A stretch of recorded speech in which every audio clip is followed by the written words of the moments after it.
Hi, I'm Ken Roberts from Absolute Precision Plumbing, Heating, and Cooling Inc. And we're here today in Peabody to do an oil to gas conversion emergency replacement.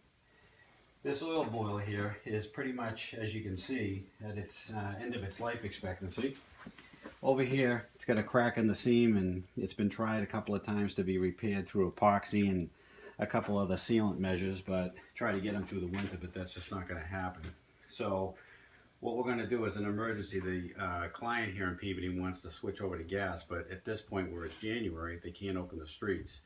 So we're going to put them on propane temporarily, and then after, when the spring comes, he'll be able to dig up the street and run a line from the street to the house. So pretty soon the oil tank here, there'll be a company coming to remove this tank, and what they're going to do is they'll basically suck out the tank, take the tank outside, cut it in half, and remove it off to an EPA approved site.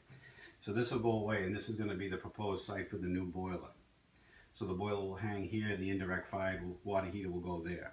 So this is kind of an unusual situation where we're going to be switching from oil to gas in the middle of the winter, but we do it, relatively regularly, given the fact that you can put them on propane temporarily. The Alpine is very conducive with switching from propane to natural gas, so that's what we're going to do. So we'll have a happy client here in PV in a day or two. So tune in to see the completed project.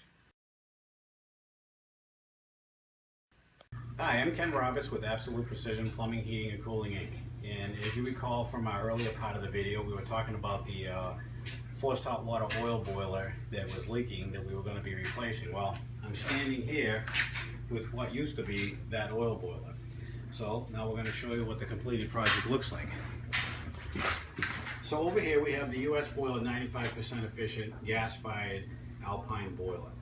So he's got 2 zones of heat and 1 for domestic hot water with a 60-gallon tank.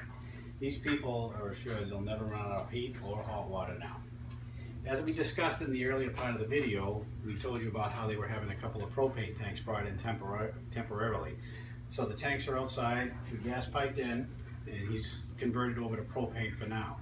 In the spring, when the streets are allowed to be opened up again, National Grid will come in, run their line in from the street to the house, and we'll basically just make that connection over to that gas meter at that time and make the conversion in the Alpine, which is very simple to do, and he'll be on natural gas and never have to worry about it again. So as you can see, we have everything tagged off, everything's valved off, everything's marked and labeled, so if the homeowner ever has to do anything or any emergency situation arises or for service procedures, it's simplistic for us to come back and have to do anything that may arise. So if you want to have a beautiful system like this, give us a call at Absolute Precision Plumbing, Heating, and Cooling Inc. Thank you.